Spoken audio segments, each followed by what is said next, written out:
Catherine Lawson loved her life in Sunnybrook. Every morning when she stepped out onto her porch, she inhaled the sweet scent of honeysuckle that drifted in from the garden arch. At 42, Catherine had lived in larger cities and travelled abroad for a bit, but nothing felt as cosy and reassuring as this little town. She believed in neighbourly spirit and gave her time generously, volunteering at both the local library and the community centre. The best part of her day was knowing she was helping maintain that simple, heartwarming environment Sunnybrook was known for. One Monday afternoon, as Catherine was gathering books at the library, she noticed Miss Harriet from the Sunnybrook Quilters' Circle walking toward her. Harriet was an elderly woman with a round, rosy face, her glasses perched precariously at the end of her nose.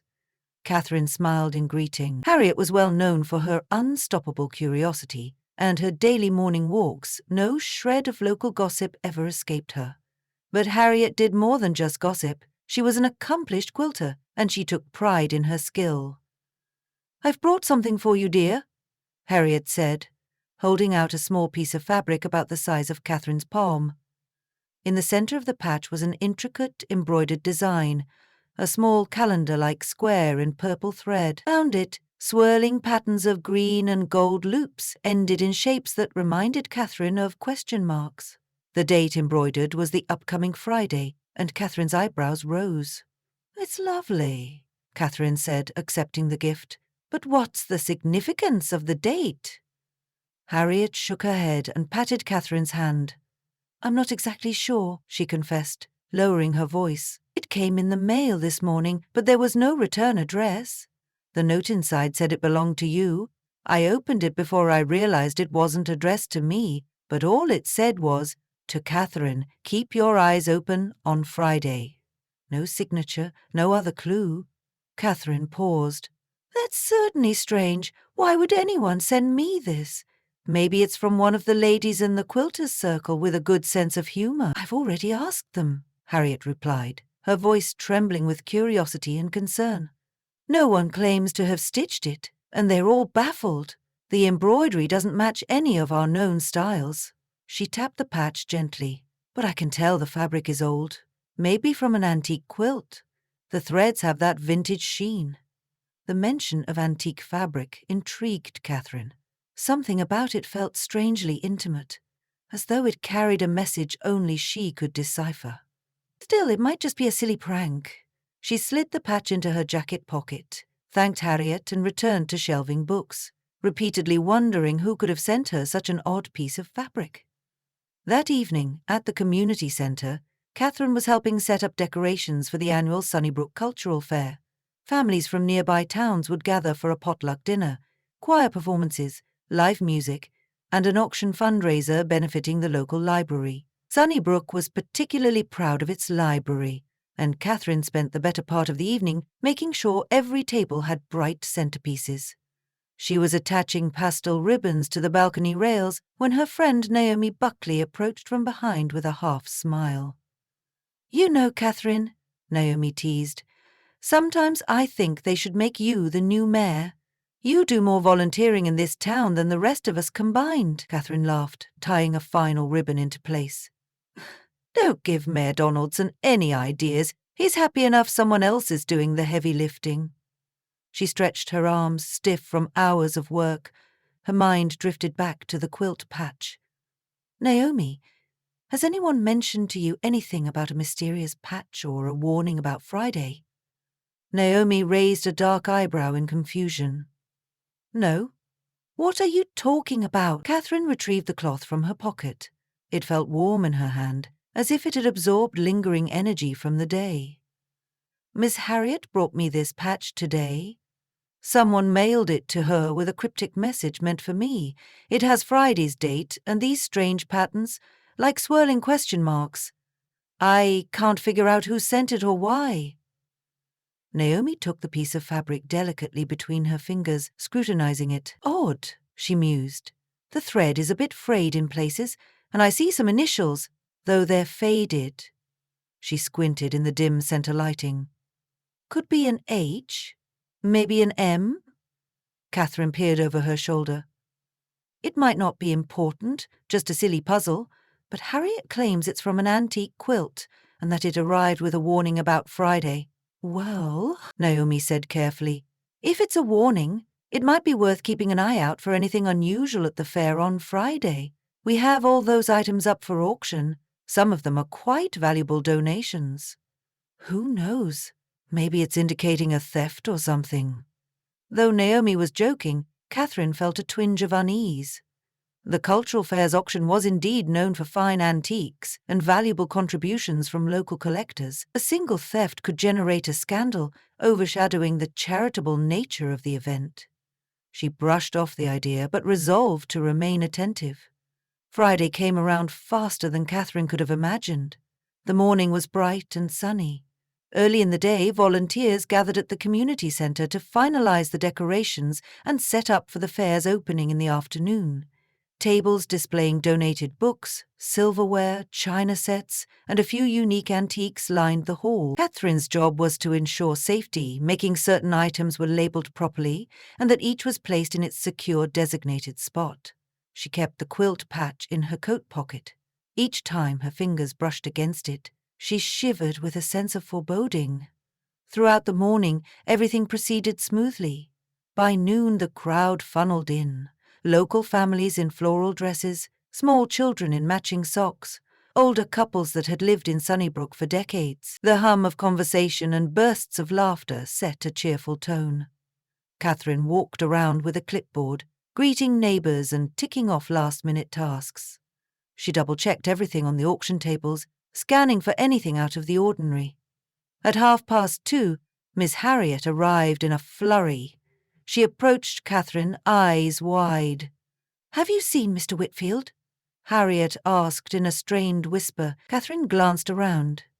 Mr. Whitfield was one of Sunnybrook's more eccentric residents, a collector of rare books, coins, and stamps. He was also known for his absent-mindedness, often misplacing valuable items in random spots. He had donated several boxes of rare coins for the auction.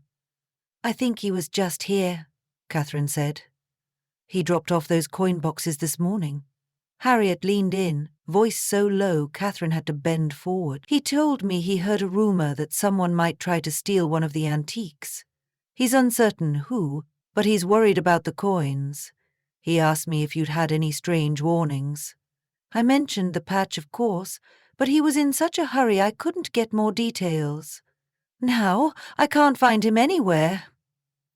Catherine felt the little patch in her pocket grow heavier, as if acknowledging Harriet's words. The possibility that a theft might happen that very day was quickly shifting from rumour to reality. She decided to remain vigilant, discreetly patrolling the auction tables. She knew the quaint safety of Sunnybrook might tempt someone who believed the town was too trusting. Despite the tension, the fair proceeded merrily. The puppet show entertained the children, local bands played folksy tunes, and the tables laden with hungry visitors. Catherine chatted with people and kept a close eye on the valuables. Naomi helped by patrolling on the other side of the hall. Even Harriet lingered nearby, feigning interest in crocheted doilies while secretly scanning the crowd. Later that afternoon, just as a dance demonstration was finishing, Catherine observed a man in a tan suit weaving through the auction area. He had a wide-brimmed hat pulled low over his brow. Something about his posture and the way he glanced around made Catherine uneasy. He paused at one of the more valuable antiques, an 18th-century silver pitcher donated by Mr. Johnson, a local historian. The man lifted the pitcher as though pretending to read the little information card behind it, but Catherine noticed the flick of his wrist as he carefully tested the weight of the piece.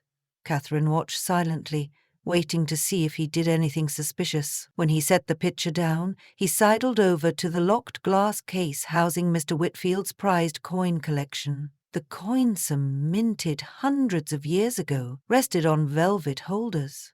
Catherine moved in closer, weaving through visitors who were strolling about admiring the items. Suddenly, the man turned and caught her eye. He gave a polite nod, then ambled away toward the entry. Catherine's curiosity was piqued. She moved quickly, following through the throng of fairgoers, but by the time she reached the entry doors, he had vanished into the crowd outside. she exhaled, frustrated. Her heart pounded with the possibility that he was scoping out the valuables. A moment later, a flushed Naomi rushed up. "Catherine, Harriet's just found Mr. Whitfield outside in the parking lot. He seems frantic. Come on." They hurried across the grass to a bench on the outskirts of the community centre's parking area. Mr. Whitfield, a thin man with silver glasses perched on his nose, was pacing anxiously. When he saw Catherine and Naomi emerge, he waved them over. "The rumour's true," he exclaimed, voice trembling. "I overheard someone at the antiques shop this morning, a stranger bragging that the items at the fair would be easy to lift." He dragged a hand across his forehead. "I'm worried about my coins, Catherine. Those coins come from my late grandfather's estate. They're impossible to replace." Catherine laid a reassuring hand on his shoulder. "We'll keep an eye on them." Some suspicious-looking fellow in a tan suit was poking around. "Did you see anyone who matches that description?" Mr. Whitfield shook his head. "No, but... oh dear, this is nerve-wracking." Then his eyes dropped to her jacket pocket where the quilt patch protruded slightly. "That patch, is that it?" "Yes. Harriet gave it to me earlier this week," Catherine said. "It's embroidered with today's date and swirling question marks. There was a cryptic message, something about keeping my eyes open on Friday." "And today is Friday," Mr. Whitfield said, wringing his hands. "Who would have known about this in advance? How did they know something was going to happen?" Catherine thought of the possible connections. Harriet claimed that the patch fabric was decades old, from some antique quilt. Could it have been a relative of someone in Sunnybrook's past who had left behind a clue? The swirl of speculation made her head ache. "Let's stay calm." "Mr. Whitfield, keep watch on your coins from a subtle distance. We don't want to scare the culprit off before we catch them doing something. I'll monitor from inside." Back in the bustling hall, Catherine positioned herself near the coin display. She pretended to make small talk with passers-by, occasionally glancing at the glass case to ensure no one tampered with it. For a while, everything seemed normal. The fair's atmosphere remained light-hearted. Unwinding with a piece of apple pie, Catherine grew uncertain. Perhaps the threat had been exaggerated, and the patch was just an odd artifact. But then she spotted the man in the tan suit again, reappearing like a ghost near the silver pitcher. Catherine felt her pulse quicken. He took a moment to pretend he was interested in the crocheted doilies. Then his eyes flicked to the locked glass cabinet. Just as quickly, he slipped around a corner, heading toward the building's side corridor that led to the display office, a room used for storing items not yet put out for auction. Catherine hastily finished her pie and ventured in that direction. Down the corridor, she saw the man standing by the office door, fiddling with something at the lock. When Catherine took a small step closer, the old hardwood floor creaked beneath her shoes. The man twisted around, startled. He quickly stuffed a small metal implement into his jacket pocket. Their eyes met, and Catherine's heart skipped. "May I help you?" she asked, trying to keep her voice calm. She realized she was alone in the corridor, with no one else around. The man cleared his throat. "I was looking for the restroom," he lied. "Seems I've taken a wrong turn." Catherine forced a polite smile. "It's back the other way." She gestured toward the main hall. "This is a private storage area. Only authorized volunteers are supposed to be here." He tipped his wide-brimmed hat, his smile cold. "Thank you, miss," he said quietly, sliding past her. Catherine kept her eyes on him until he turned the corner. Her legs felt like jelly. She tiptoed to the office door and gently tested the knob. It was still locked, but she noticed fresh scratches around the keyhole. Someone had tried to pick the lock, and she could guess who. By the time Catherine returned to the main hall, Mr. Whitfield was at the coin display, clutching a small set of keys. Naomi was with him, arms folded, scanning for suspicious movements. Catherine filled them in on what she had just witnessed. "I think he was trying to see if there was more to steal," she whispered. "We should warn the mayor or the local law enforcement." Mr. Whitfield nodded. "I'll inform the mayor," he said, stepping away with quick strides.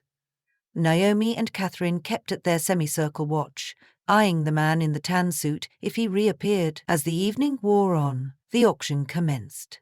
The auctioneer, a jovial, bespectacled older gentleman, took his place on the small stage and called out the items one by one. Thrilled bidders raised their paddles to claim everything from embroidered tablecloths to antique teacups. Finally, they arrived at Mr. Whitfield's coin collection.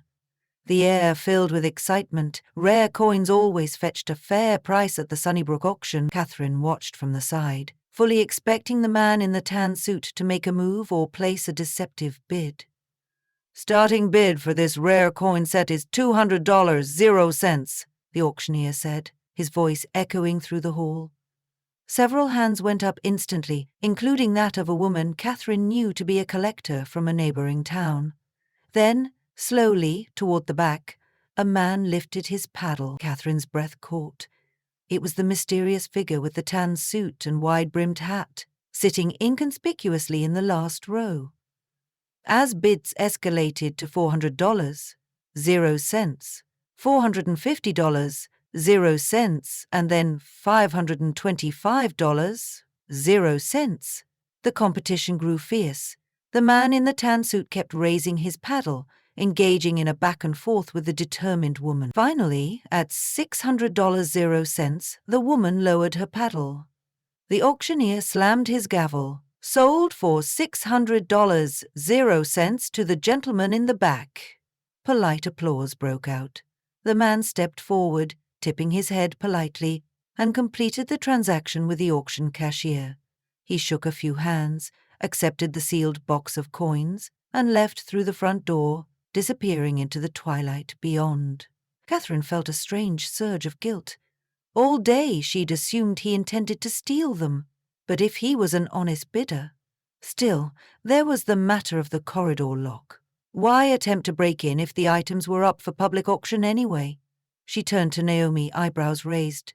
Either this man was a legitimate collector who found a suspicious place to search for a restroom, Catherine said under her breath, or he's planning some sleight of hand with the coin. It was typical in Sunnybrook for winners to take their items immediately. Some waited until the end, but it wasn't required to stick around. Catherine dashed outside, hoping to glimpse the man again, but the parking lot was nearly empty. The few cars she saw were local families. She scanned for an out-of-town license plate or a tan suit vanishing around a corner, but found nothing.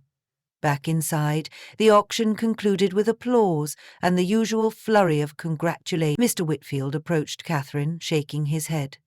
"That man! I've never seen him before. I suppose I should be relieved the coins sold legitimately. They went to a good price, though they're worth far more." Still, something about him felt off. "I agree," Catherine said. "We need to verify that the payment went through properly." They hurried to the table, where Miss Harriet was helping manage the auction's finances. Harriet, meticulously writing down numbers, looked up with a small smile. "Everything's in order? The gentleman paid in cash, crisp $100 bills?"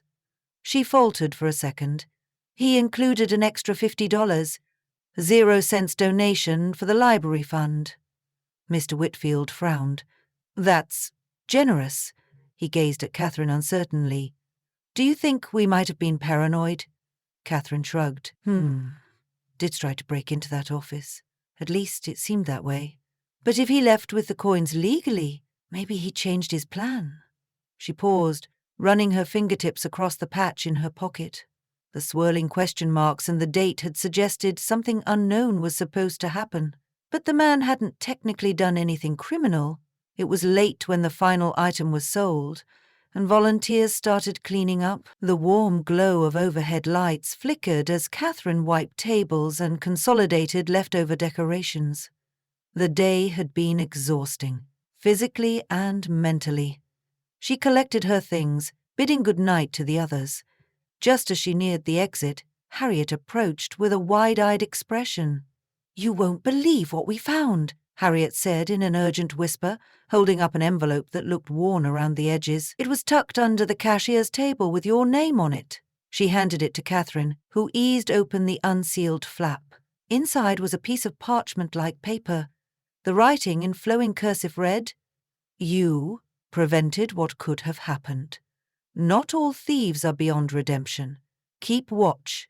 This is only the beginning. No signature, no further explanation. Catherine stared at Harriet, feeling more confused than ever. Who left it there? Harriet asked, hunching forward as if reading over Catherine's shoulder. I'm not sure, Catherine replied softly. Maybe the man in the tan suit. Maybe someone else who also suspected a theft. She handed the note to Harriet for safekeeping. It's like we're dealing with some hidden group or an individual with inside knowledge. Harriet's face paled. Are you worried this might happen again? Catherine shrugged, the day's events swirling in her head. The patch said to keep my eyes open on Friday, and we did. Maybe that averted a crime. Maybe the man changed his mind and decided to buy the coins instead of stealing them. I suspect we'll learn more soon enough. A few days later, life in Sunnybrook returned to its usual unhurried rhythm. Catherine went back to the library to continue her volunteer duties, and the community centre bustled with yoga classes, painting sessions, and choir rehearsals. Despite the busyness, a faint undercurrent of mystery lingered in Catherine's mind.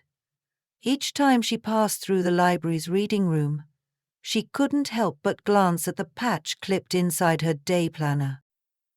Late Thursday evening, as she prepared for bed, Catherine noticed her phone buzzing. It was Naomi. I just got a call from Harriet, Naomi said, her voice breathless with excitement. You won't believe this, but Harriet received another package in the mail this afternoon. She didn't open it yet. She wants us to meet her first thing in the morning at her house. Catherine's heart pounded. Memories of the cryptic note and the suspicious events at the fair rose anew. She wondered if the package contained another fragment of the antique quilt, another predictive patch. Sleep came fitfully that night, filled with half-formed dreams of swirling stitches and hidden messages. The next morning, Catherine arrived at Harriet's cosy white cottage with a sense of anticipation. Naomi was already there, sipping tea. Sitting at Harriet's dining table, the three of them examined the unopened parcel. It was small, wrapped in plain brown paper, no return address. Harriet took a letter opener, carefully slicing the tape. Inside lay a folded piece of fabric. It was larger than the first patch Catherine had received, about the size of a dinner napkin. The design on it was far more elaborate, featuring embroidered shapes that looked like keys, and at the centre, a single date. 3 Fridays from now. It appears the mystery isn't over, Catherine murmured. She spread the material across Harriet's table, goosebumps prickling on her arms. The swirling loops in gold thread echoed the pattern of the first patch. Whoever is sending these wants us to watch out again. Another theft? Another plan? The question is, who is behind these patches and notes, and why do they insist on warning us? Naomi leaned in to inspect the cloth. This time, the swirl pattern includes little locks or keys. And that date. Maybe they're warning us about something else that will happen in Sunnybrook. Another fair? Another gathering? It might be a clue that we should watch a location with a key or a lock, Harriet suggested. Or it could hint at a safe being targeted. We need to be prepared. Despite the lingering questions, Catherine felt a renewed sense of purpose. Perhaps these cryptic patches arrived to enlist her help in safeguarding Sunnybrook's peace. Whatever the sender's identity, they seemed intent on preventing wrongdoing. Though anxious, Catherine felt a surge of resolve. She would keep watch. She already had, and the events on Friday proved it was worth it. Looking out Harriet's front window at the quiet Sunnybrook street, Catherine imagined the tranquil, everyday life continuing for her neighbours. Children heading to school, shopkeepers opening doors, and friends chatting on front porches. But there was more happening, just beneath the surface.